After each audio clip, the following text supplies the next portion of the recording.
नमस्कार सर, मैं अशोक आप सभी का स्वागत करता हूं। हमारे चैनल पाथलेस फिलॉसफी पर आज हम फिर से लाओ त्से के ताओ के मार्ग की यात्रा पर निकलेंगे।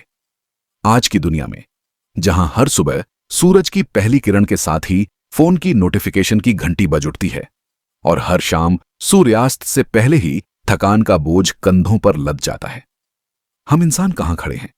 क्या हम जी रहे हैं या बस दौड़ रहे हैं?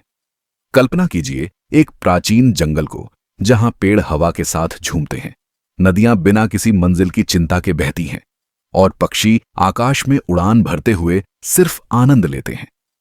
अब अपनी आंखें खोलिए और चारों ओर देखिए। कंक्रीट के जंगलों में फंसे हुए हम, जहां हर इंसान एक दूसरे से आगे निकलने की होड़ में लगा है, प्रकृति की उस सहजता को भूल चुका है जो कभी हमारा हिस्सा थी। यह हमारे जीवन की प्रस्तावना नहीं बल्कि एक आईना है, हमारे जीवन का आईना, जहां हमने सरल मार्ग को छोड़कर जटिलताओं की भूल भुलैया में खुद को कैद कर लिया है। लाओ त्से ने चीन के पहाड़ों में घूमते हुए जीवन के रहस्यों को समझा। उनका दर्शन ताओ ते चिंग में संग्रहित कोई जटिल किताब नहीं थी बल्कि प्रकृति की भाषा में लिखी गई कविता थी। लेकिन आज हम उस दर्शन से कितने दूर हैं? हमने जीवन को एक रेस बना दिया है जहां फिनिश लाइन कभी नजर नहीं आती। चलिए, इस वीडियो में हम धीरे धीरे उन समस्याओं को उजागर करेंगे जो हमारे रोजमर्रा के जीवन को घेरती हैं और फिर लाओ त्से के मार्ग से उनसे मुक्ति का रास्ता तलाशेंगे। ये वीडियो एक रोचक यात्रा होगी, कहानियों, उदाहरणों और गहन चिंतन से भरी हुई जो आपको सोचने पर मजबूर कर देगी। पहले बात करते हैं उस सरल मार्ग की जिसे हम भूल गए हैं। प्राचीन काल में इंसान प्रकृति का हिस्सा था। वह जंगलों में शिकार करता, नदियों से पानी पीता और सितारों के नीचे सोता। जीवन सरल था। भूख लगी तो खाया, थकान आई तो विश्राम किया। कोई डेडलाइन नहीं, कोई टारगेट नहीं। लेकिन सभ्यता के नाम पर हमने क्या किया? हमने शहर बसाए, मशीनें बनाई और खुद को नियमों की जंजीरों में बांध लिया। आज का इंसान सुबह उठते ही घड़ी देखता है, कितने बजे हैं, ऑफिस पहुंचना है, मीटिंग है, ट्रैफिक है। वह सरल मार्ग जहां जीवन प्रवाह की तरह बहता था, अब एक दूर का सपना लगता है। हम भूल गए कि खुशी छोटी चीजों में है, एक फूल की खुशबू में, बारिश की बूंदों में या दोस्तों के साथ हंसी मजाक में। इसके बजाय हमने जीवन को कॉम्प्लिकेटेड बना दिया, प्लानिंग, स्ट्रैटेजी और एम्बिशन के नाम पर। उदाहरण के लिए, वेन एक आईटी कंपनी में काम करता है।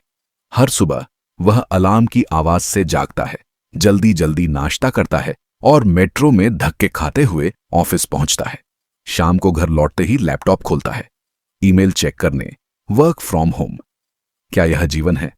नहीं, यह एक मशीन की तरह जीना है। वैन जैसा हर इंसान आज तनाव से घिरा है, सिरदर्द, अनिद्रा, डिप्रेशन। क्यों?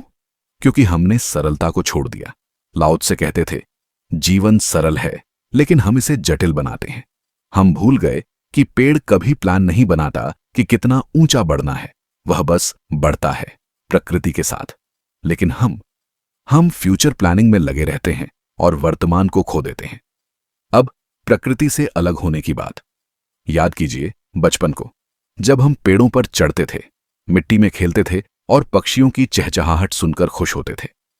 लेकिन अब हमारे बच्चे स्क्रीन पर फंसे हैं, टैबलेट, फोन, वीडियो गेम्स। वयस्क तो और भी आगे, एयर कंडीशन रूम में बैठे, बाहर की हवा से डरते हुए। हमने प्रकृति को दुश्मन बना लिया, जंगलों को काटकर मॉल बनाए, नदियों को प्रदूषित किया और जानवरों को जू में कैद कर दिया। परिणाम, हमारी आत्मा सूख गई है। अध्ययनों से पता चलता है कि प्रकृति से संपर्क कम होने से मानसिक स्वास्थ्य प्रभावित होता है, एंजाइटी, डिप्रेशन बढ़ता है। हम भूल गए कि हम प्रकृति का हिस्सा हैं, न कि उसके मालिक। लाओ त्से की एक कथा याद आती है। एक किसान था जो नदी के किनारे रहता था। वह कभी नदी को नियंत्रित करने की कोशिश नहीं करता बल्कि उसके साथ बहता। लेकिन आज हम डैम बनाते हैं, नदियों को मोड़ते हैं और बाढ़ आती है। ठीक वैसे ही हमारे जीवन में समस्याएं आती हैं क्योंकि हम प्रकृति से लड़ते हैं, न कि उसके साथ जीते हैं। प्रकृति से अलगाव का एक और पहलू है पशुओं से रिश्ता तोड़ना। प्राचीन समय में इंसान जानवरों को दोस्त मानता था, कुत्ते साथ शिकार करते, घोड़े यात्रा में मदद करते और पक्षी संदेश पहुंचाते। लेकिन अब हम फैक्ट्री फार्मिंग करते हैं, जानवरों को मांस के लिए कैद रखते हैं और पालतू जानवरों को भी स्टेटस सिंबल बना देते हैं। एक कुत्ता अब घर की सजावट है, न कि साथी। हम भूल गए उनकी खुशबू, उनकी वफादारी। सोचिए, एक बिल्ली की म्याऊं सुनकर कितनी शांति मिलती है, लेकिन हम शोर शराबे वाली दुनिया में फंसे हैं।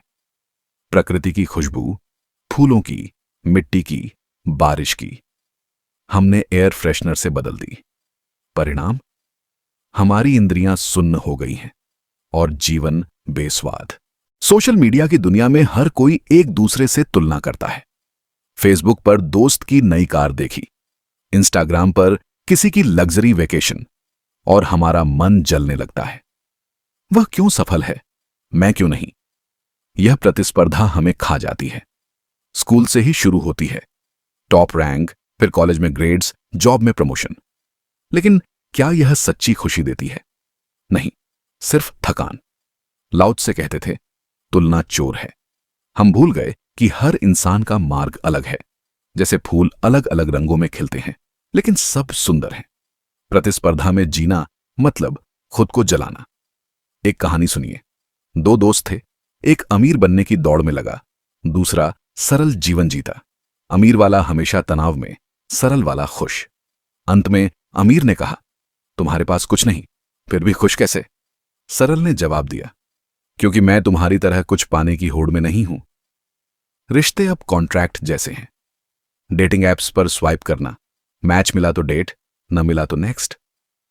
सच्चा प्रेम जो बिना शर्त का होता है, कहां है? हम प्यार को पैसे, स्टेटस से जोड़ देते हैं। वह अमीर है तो प्यार करूंगा, लेकिन प्रेम तो प्रकृति की तरह है, बिना मांगे बहता है। हम भूल गए माता पिता का बिना शर्त प्यार, दोस्तों की निश्छल हंसी। अब रिश्ते ब्रेकअप से भरे हैं, क्योंकि अपेक्षाएं ज्यादा हैं। लाओ त्से का दर्शन यहां कहता है, प्रेम नियंत्रण नहीं, स्वीकृति है। अब एक और महामारी फैली हुई है, सफलता और पैसे की अंधी दौड़। यह महामारी जैसी है।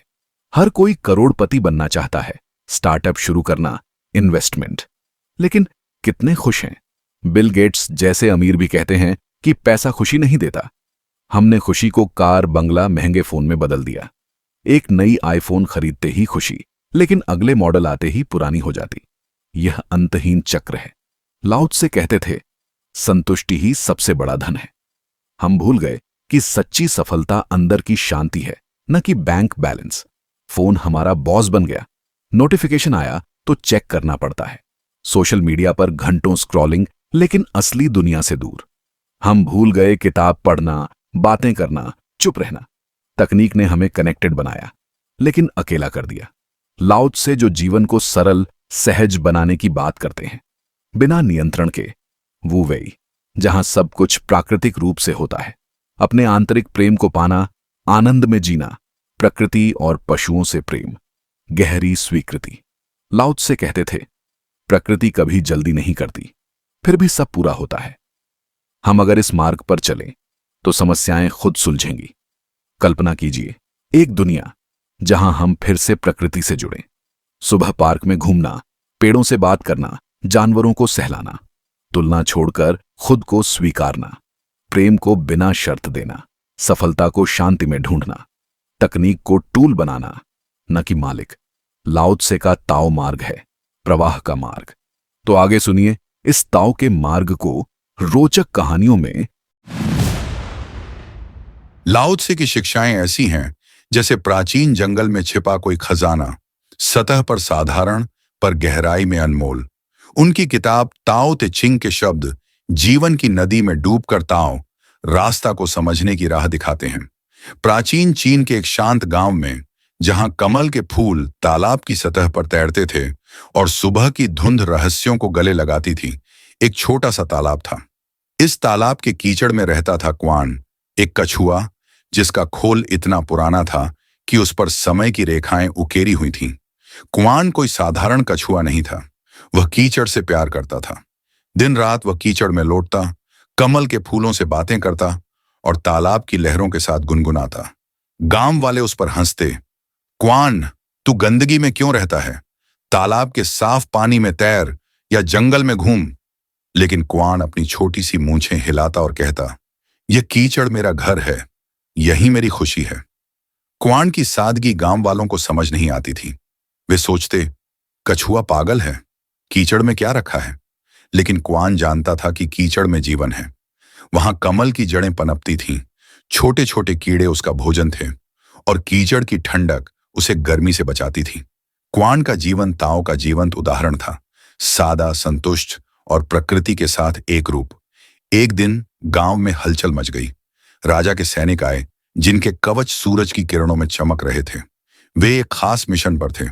राजा ने सुना था कि गांव के तालाब में एक अनोखा कछुआ रहता है, जिसका खोल इतना सुंदर है कि वह किसी रत्न से कम नहीं। सैनिकों ने क्वान को पकड़ लिया और उसे एक सोने की टोकरी में डालकर राजधानी ले गए। महल में, जहां संगमरमर के फर्श पर सोने की नक्काशी थी और दीवारें रेशम से ढकी थीं, क्वान को राजा के सामने पेश किया गया। राजा ने उसका खोल देखा। उस पर समय की लकीरें, जैसे कोई प्राचीन किताब। राजा ने गर्व से कहा, क्वान, तू मेरे महल की शान बनेगा। मैं तुझे बलिदान करूंगा और तेरा खोल मेरे सिंहासन के पास सजाऊंगा। तू अमर हो जाएगा। क्वान ने अपनी छोटी सी आंखें उठाईं और शांत स्वर में बोला, महाराज, मुझे मेरे कीचड़ में छोड़ दो। वहां मैं खुश हूं। अमृता का लालच मुझे नहीं चाहिए। राजा हैरान हो गया। कीचड़? तू मेरे महल की शान को ठुकरा रहा है। तुझे कीचड़ की गंदगी पसंद है? क्वान ने जवाब दिया, महाराज, आपका महल सुंदर है, पर वह मेरा घर नहीं। कीचड़ में मेरा जीवन है, मुझे वहीं चाहिए। राजा के दरबारी हंसे, ये कछुआ पागल है। लेकिन राजा की आंखों में एक चमक थी। उसे क्वान की बात में कुछ गहराई दिखी। लाओ त्से की ताओ ते चिंग में एक पंक्ति है, जो कठोर है वह मौत का शिष्य है, जो लचीला है वह जीवन का। क्वेई इस शिक्षा का प्रतीक है। वह जीवन से चिपकता नहीं था। वह जानता था कि उसकी खुशी कीचड़ में है, न कि महल की चमक में। राजा की अमृता का प्रस्ताव लालच था, जो क्वान को बांध सकता था। लेकिन क्वान ने छोड़ने की कला सीखी थी। उसने न महल की चाह की, न अमृता की। वह बस अपने साधारण जीवन में लौटना चाहता था। राजा ने क्वान को छोड़ दिया। सैनिक उसे वापस तालाब ले आए। क्वान ने कीचड़ में गोता लगाया और खुशी से लौटने लगा। गांव वालों ने पूछा, क्वान, तूने राजा को कैसे मना लिया? क्वान ने मुस्कुराते हुए कहा, मैंने कुछ नहीं किया। मैंने बस सच बोला। मेरी ताकत मेरी सादगी है। एक रात जब चांद तालाब में अपनी परछाई बिखेर रहा था, क्वान ने पानी में एक आकृति देखी। वह एक बूढ़ा व्यक्ति था, जिसके बाल बादलों की तरह सफेद और आंखें तारों की तरह गहरी थीं। वह बोला, क्वान, तूने ताओ को जी लिया। जीवन को पकड़ने की कोशिश मत कर। जो छोड़ता है वही जीता है। क्वान ने पूछा, आप कौन हैं? बूढ़ा मुस्कुराया और गायब हो गया, जैसे चांद की परछाई लहरों में घुल गई। गांव में अफवाह फैली कि वह लाओ त्से थे, जो ताओ की आत्मा बनकर क्वान को देखने आए थे। आज की दुनिया में हम जीवन को पकड़ने की कोशिश करते हैं, युवा रहना, अमर होना, ज्यादा से ज्यादा जमा करना। लेकिन क्वान हमें सिखाता है कि सच्चा जीवन छोड़ने में है।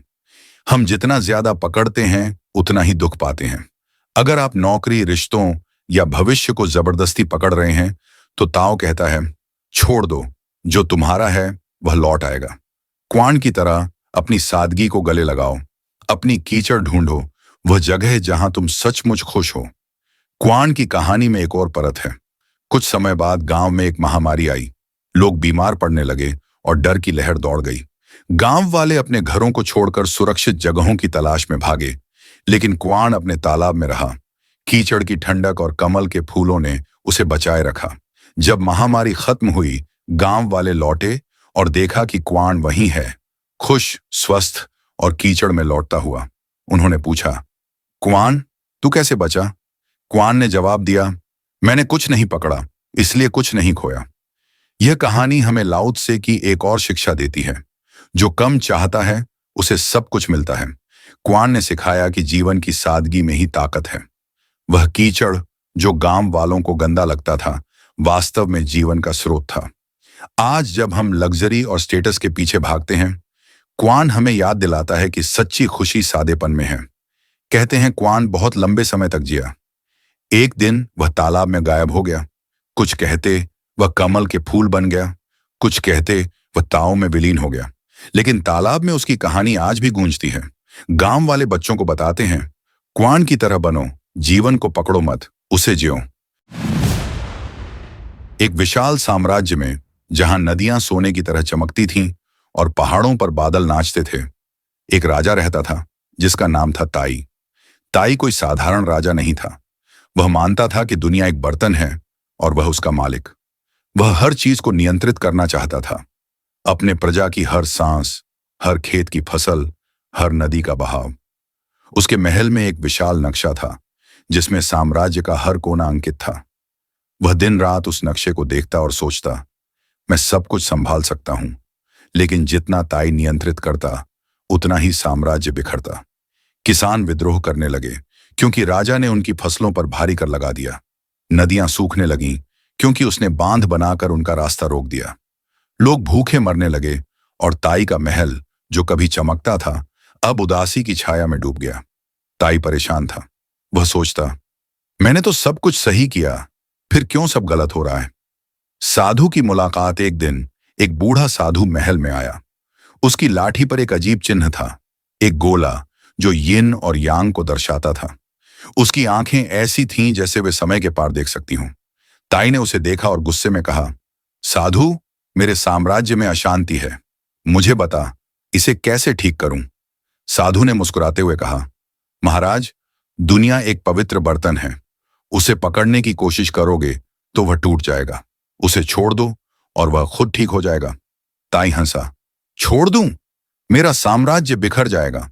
साधु ने कहा, एक कहानी सुनो। उसने बताया, कभी एक नदी थी जो स्वतंत्र बहती थी। एक राजा ने उसे बांध दिया, सोचकर कि वह उसका पानी नियंत्रित करेगा। लेकिन नदी सूख गई और खेत बंजर हो गए। फिर एक बुद्धिमान ने बांध तोड़ दिया। नदी फिर बही और खेत हरे हो गए। साधु ने ताई की आंखों में देखा और कहा, तुम वह राजा हो, दुनिया को पकड़ना छोड़ दो। लाओ त्से की ताओ ते चिंग में लिखा है, मास्टर कुछ नहीं करता, फिर भी सब कुछ हो जाता है। ताई की कहानी इस शिक्षा को दर्शाती है। ताई ने नियंत्रण छोड़ने का फैसला किया। उसने कर कम किए, बांध हटाए और लोगों को अपनी मर्जी से जीने दिया। पहले तो उसे डर लगा कि सब बिखर जाएगा, लेकिन इसके उलट साम्राज्य पनपने लगा। किसानों ने खुशी से फसल उगाई, नदियां फिर बहीं और लोग ताई की तारीफ करने लगे। ताई हैरान था। उसने साधु से पूछा, यह कैसे हुआ? साधु ने जवाब दिया, ताओ के साथ बहने से सब संभव है। एक रात ताई को सपना आया। उसने एक विशाल बर्तन देखा जो सोने और रत्नों से जड़ा था। उसने उसे पकड़ने की कोशिश की, लेकिन वह टूट गया। फिर उसने बर्तन को छोड़ दिया और वह हवा में तैरने लगा, चमकता हुआ। ताई जागा और समझ गया, दुनिया को पकड़ने से वह टूटती है, छोड़ने से वह चमकती है। आज की दुनिया में हम सब ताई की तरह हैं। हम अपने रिश्तों, काम और भविष्य को नियंत्रित करना चाहते हैं, लेकिन जितना हम पकड़ते हैं उतना ही सब बिखरता है। लाओ त्से कहते हैं, नियंत्रण छोड़ो और ताओ रास्ता दिखाएगा। अगर आप अपने बच्चों को हर कदम पर नियंत्रित करते हैं तो वे बगावत करेंगे। अगर आप नौकरी में हर चीज को माइक्रो मैनेज करते हैं तो आप थक जाएंगे। ताओ कहता है, छोड़ दो, विश्वास करो। ताई ने साधु की बात मानी और अपने साम्राज्य को ताओ के सिद्धांतों पर चलाया। उसने अपने दरबारियों को आजादी दी और उन्हें अपने तरीके से काम करने दिया। परिणाम स्वरूप साम्राज्य में नए नए आविष्कार हुए। एक किसान ने पानी की नई तकनीक बनाई जिससे फसलें दोगुनी हो गईं। एक कवि ने ऐसी कविताएं लिखीं कि पड़ोसी देशों में ताई की प्रसिद्धि फैल गई। ताई ने समझा कि नियंत्रण की जगह विश्वास ने सब ठीक कर दिया। कहते हैं, साधु फिर कभी नहीं दिखा। कुछ कहते वह लाओ त्से थे जो ताओ की आत्मा बनकर आए थे। ताई ने अपने महल में एक साधारण मिट्टी का बर्तन रखा जिस पर लिखा था, यह दुनिया है, इसे मत पकड़ो। और उसका साम्राज्य सैकड़ों साल तक चमकता रहा। क्वान और ताई की कहानियां हमें लाओ त्से की दो गहन शिक्षाएं देती हैं। जीवन को पकड़ने की कोशिश मत करो और नियंत्रण छोड़ दो। क्वेई हमें सादगी और संतोष सिखाता है। ताई हमें विश्वास और ताओ के साथ बहने की कला। ये कहानियां आज भी प्रासंगिक हैं जब हम जिंदगी को जबरदस्ती अपने मुट्ठी में बंद करने की कोशिश करते हैं। लाओ त्से कहते हैं, ताओ के साथ बहो और सब ठीक हो जाएगा। जैसे क्वान अपने कीचड़ में खुश था और ताई ने बर्तन को छोड़कर साम्राज्य जीता, वैसे ही हम भी अपनी जिंदगी को ताओ के साथ नाचने दें। लाओ त्से ने कहा था, जो जानता है कि पर्याप्त क्या है वही अमीर है। यह साधारण सी बात, जो आज की भागदौड़ भरी दुनिया में भूल सी गई है, एक छोटे से चूहे की कहानी के माध्यम से जीवंत हो उठती है। यह कहानी है शू की, एक चूहे की, जिसने सादगी और संतोष के रास्ते पर चलकर हमें सिखाया कि सच्ची खुशी जमा करने में नहीं, बल्कि छोड़ने में है। नदी के किनारे, जहां कमल के फूल पानी को चूमते थे और हवा में बांसुरी सी मधुर आवाज गूंजती थी, एक छोटा सा चूहा रहता था। नाम था शू। शू कोई परियों की कहानियों का नायक नहीं था। वह न तो कोई जादुई शक्तियों वाला प्राणी था, न ही उसके पास कोई बड़ा खजाना था। वह बस एक साधारण चूहा था। छोटी सी पूंछ, चमकती आंखें और मूंछें जो हवा में हल्के से हिलती थीं। लेकिन शू में एक खास बात थी, वह जानता था कि कितना लेना है। शू का घर था एक पुराने बरगद के पेड़ की जड़ों के बीच बना एक छोटा सा बिल। यह बिल इतना छोटा था कि उसमें बस शू, उसका पुआल का बिस्तर और कुछ अनाज के दाने ही समा सकते थे। सुबह होते ही शू निकल पड़ता आसपास के खेतों में अनाज के दाने चुराने। लेकिन वह लालची नहीं था। वह उतना ही लेता जितना उसका छोटा सा पेट भर सके। प्यास लगती तो वह नदी के किनारे जाता और चांदी सी चमकती लहरों से उतना ही पानी पीता जितना उसे चाहिए था। ज्यादा पीता तो डूबने का डर था, ज्यादा अनाज लेता तो पकड़े जाने का। शू की जिंदगी सादगी से भरी थी। रात को वह अपने बिल में लौटता, पुआल के बिस्तर पर लेटता और नदी की लहरों की लोरी सुनता। कभी कभी वह चांद को देखता और अपनी मूंछें हिलाकर मुस्कुराता। उसे कुछ और नहीं चाहिए था, वह खुश था। नदी के दूसरी ओर एक भव्य हवेली में रहता था लिन, गांव का सबसे अमीर व्यापारी। लिन के पास सब कुछ था, सोने के सिक्कों से भरे संदूक, रेशम के कपड़ों से भरी अलमारियां और अनाज से भरे इतने गोदाम कि गांव के सारे चूहे मिलकर भी उन्हें खाली न कर पाते। लीन की हवेली चमकती थी, उसके दरवाजों पर नक्काशी थी, खिड़कियों पर रंग बिरंगे शीशे और बगीचे में फव्वारे। गांव वाले उसकी तारीफ करते, लिन सबसे अमीर है, उसका कोई मुकाबला नहीं। लेकिन लीन की आंखों में एक अजीब सी बेचैनी थी। वह दिन रात दौड़ता। सुबह होते ही वह अपने गोदामों का चक्कर लगाता, अनाज की गिनती करता। दोपहर को वह बाजार जाता, नए सौदे करता। रात को वह अपने सोने के सिक्कों को गिनता और सोचता, अगर मैं और जमा कर लूं तो मैं और सुरक्षित हो जाऊंगा। लेकिन जितना वह जमा करता उतना ही उसका डर बढ़ता। चोरों का डर, व्यापार में घाटे का डर और यह डर कि कहीं कोई उससे आगे न निकल जाए।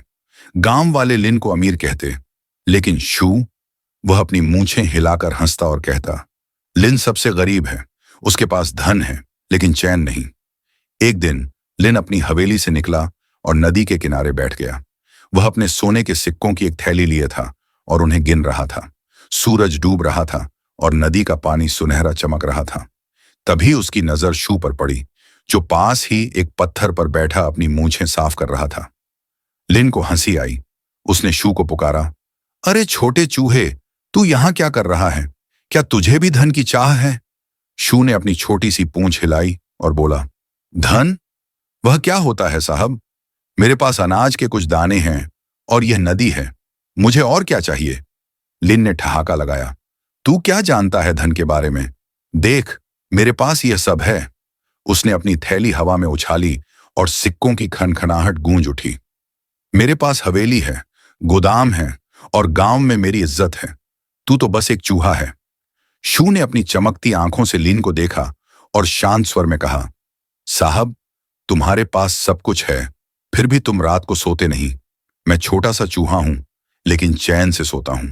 बताओ, असली धन किसके पास है? लिन का चेहरा लाल हो गया। तू मुझे सिखाएगा? वह गुस्से में चिल्लाया। जा, अपने बिल में छुप जा। शू ने कंधे उचकाए और अपने बिल की ओर चल दिया। लेकिन उस रात लिन को नींद नहीं आई। वह अपने रेशम के बिस्तर पर करवटें बदलता रहा। शू की बात उसके दिमाग में गूंज रही थी। तुम रात को सोते नहीं। लाओ त्से की शिक्षाएं ताओ ते चिंग में गहरे अर्थों के साथ बिखरी पड़ी हैं। उनकी एक प्रसिद्ध उक्ति है, जो बहुत चाहता है वह हमेशा गरीब रहता है। जो जानता है कि पर्याप्त क्या है वही अमीर है। शू इस शिक्षा का जीवंत उदाहरण था। वह अपनी जरूरतों को समझता था। वह लालच के जाल में नहीं फंसता था। उसका छोटा सा बिल, कुछ अनाज के दाने और नदी का पानी, यह सब उसके लिए पर्याप्त था। वह मुक्त था, क्योंकि उसने छोड़ने की कला सीख ली थी। दूसरी ओर लिन लाओ त्से की इस शिक्षा से अनजान था। वह सोचता था कि धन जमा करने से वह सुरक्षित और खुश रहेगा, लेकिन जितना वह जमा करता उतना ही वह अपने डर और बेचैनी का गुलाम बनता जाता। लाओ त्से कहते हैं, जो पकड़ता है वह बंधता है, जो छोड़ता है वह मुक्त होता है। लिन ने सब कुछ पकड़ रखा था, सोना, अनाज, इज्जत, और इसी वजह से वह अपनी ही जंजीरों में जकड़ा हुआ था। एक रात जब चांद बादलों के पीछे छुपा था, लिन के सबसे बड़े गोदाम में चोर घुस आए। उन्होंने अनाज की बोरियां लूटी, सोने के सिक्के चुराए और रेशम के कपड़े ले गए। सुबह जब लिन को पता चला, वह पागलों की तरह चिल्लाया, मेरा सब कुछ चला गया, मैं बर्बाद हो गया। वह नदी के किनारे बैठकर रोने लगा। गांव वाले उसे देखकर दुखी हुए, लेकिन कोई मदद के लिए आगे नहीं आया। आखिर लिन ने कभी किसी की मदद की थी? उसी समय शू अपने बिल से निकला। वह एक अनाज का दाना मुंह में दबाए हुए था। उसने लिन को देखा और पास जाकर बोला, साहब, क्यों रो रहे हो? तुम्हारे पास अभी भी बहुत कुछ है। लिन ने गुस्से में कहा, तू नहीं समझेगा चूहे, मेरा सब कुछ लुट गया। शू ने अपनी मूंछें हिलाई और बोला, साहब, तुमने इतना जमा किया था कि चोरों को न्योता दे दिया। मैं तो बस उतना लेता हूं जितना खा सकूं। मेरे पास खोने को कुछ नहीं, इसलिए मैं कभी नहीं रोता। लिन चुप हो गया। शू की बात उसके दिल को चुभ गई। वह सोचने लगा, क्या मैंने सचमुच गलती की? उसी रात लिन को एक अजीब सा सपना आया। वह देखता है कि वह नदी के किनारे खड़ा है और सामने शू बैठा है, लेकिन इस बार शू का रूप बदल गया था। वह एक बूढ़े साधु की तरह दिख रहा था, जिसके चेहरे पर शांति थी और आंखों में गहराई। साधु ने कहा, लिन, तू क्यों दौड़ रहा है? तूने धन को पकड़ रखा है, लेकिन धन ने तुझे पकड़ लिया है। छोड़ दे और मुक्त हो। धन वह नहीं जो तू जमा करता है, धन वह है जो तुझे चैन देता है। लिन ने सपने में पूछा, लेकिन मैं सब कुछ कैसे छोड़ दूं? मेरे पास तो अब कुछ बचा ही नहीं। साधु मुस्कुराया और बोला, जो तूने खोया वह तेरा था ही नहीं। जो तेरा है वह तेरे मन में है। शांति, संतोष और सादगी, इन्हें कोई चुरा नहीं सकता। लिन की आंख खुली। वह पसीने से तर था। उसने खिड़की से बाहर देखा। नदी शांत थी और चांद आसमान में चमक रहा था। उसने फैसला किया, वह अब और नहीं दौड़ेगा। अगले दिन लिन ने अपने बचे हुए अनाज को गांव के गरीबों में बांट दिया। उसने अपनी हवेली के दरवाजे खोल दिए और बच्चों को अपने बगीचे में खेलने की इजाजत दी। उसने अपने कुछ गोदाम खाली कर दिए और वहां अनाज के बदले फूलों के पौधे लगाए। पहली बार लिन ने चैन की नींद सोई। उस रात उसे कोई डर नहीं सताया। शू की कहानी और लाओ त्से की शिक्षाएं आज की दुनिया में भी उतनी ही प्रासंगिक हैं। हम सब लिन की तरह दौड़ रहे हैं। ज्यादा पैसा, ज्यादा शोहरत, ज्यादा सामान। सोशल मीडिया पर हम दूसरों की जिंदगी देखकर अपनी कमी महसूस करते हैं। ऑफिस में प्रमोशन की होड़, घर में नई गाड़ी की चाह और छुट्टियों में इंस्टाग्राम पर फोटो डालने की मजबूरी, ये सब हमें बेचैन कर रहा है। हमारी नजर हमेशा उस पर रहती है जो हमारे पास नहीं है। नया स्मार्टफोन, बड़ा घर या विदेशी छुट्टियां। हम सोचते हैं कि ये हमें खुशी देंगे, लेकिन जैसे ही एक इच्छा पूरी होती है, दूसरी जन्म ले लेती है। खोने का डर। हम जितना जमा करते हैं उतना ही खोने का डर बढ़ता है। नौकरी जाने का डर, रिश्तों के टूटने का डर या समाज में अपनी पोजीशन खोने का डर हमें रातों की नींद छीन लेता है। हम बाहर की चीजों में इतने उलझ गए हैं कि अपने मन की शांति को भूल गए हैं। तनाव, चिंता और डिप्रेशन आज की महामारी बन चुके हैं। शू हमें लाओ त्से की शिक्षाओं को जीने का रास्ता दिखाता है। लाओ त्से कहते हैं, जो बहुत चाहता है वह हमेशा गरीब रहता है। शू यह जानता था। वह उतना ही लेता था जितना उसे चाहिए था। आज हमारी जिंदगी में पर्याप्त का मतलब भूल गया है। क्या हमें सचमुच हर साल नया फोन चाहिए? क्या हमें हर पार्टी में सबसे महंगे कपड़े पहनने की जरूरत है? एक साधारण अभ्यास शुरू करें। हर हफ्ते अपनी एक इच्छा को छोड़ दें। मसलन, इस बार मॉल जाने की बजाय घर पर पुरानी किताब पढ़ें, या नया गैजेट खरीदने की चाह को टालकर उस पैसे से किसी जरूरतमंद की मदद करें। धीरे धीरे आप पाएंगे कि कम में भी खुशी मिल सकती है। शू का सबसे बड़ा गुण था उसका छोड़ना। वह ज्यादा अनाज नहीं जमा करता था, क्योंकि वह जानता था कि ज्यादा पकड़ने से मुसीबत बढ़ती है। आज हम भी अपनी जिंदगी को सामान, रिश्तों और अपेक्षाओं से भर रहे हैं। शू की सबसे बड़ी संपत्ति थी उसकी शांति। वह रात को नदी की लहरों को सुनकर चैन से सोता था। आज हमारी जिंदगी में शांति की कमी है क्योंकि हम बाहर की चीजों को ज्यादा महत्व देते हैं। हर दिन अपने लिए शू का समय निकालें। यह समय सिर्फ आपके लिए हो। कोई फोन, कोई स्क्रीन, कोई तनाव, चाहे वह सुबह की सैर हो, किनारे बैठना हो या बस चुपचाप सांस लेना हो। लाओ त्से कहते हैं, शांति में ही सच्ची शक्ति है। इस शांति को अपनाएं और आप पाएंगे कि आपका मन हल्का हो गया है। शू की कहानी और लाओ त्से की शिक्षाएं हमें एक साधारण लेकिन गहरा सच सिखाती हैं। सच्चा धन वह नहीं जो तुम जमा करते हो, बल्कि वह जो तुम्हें आजादी और शांति देता है।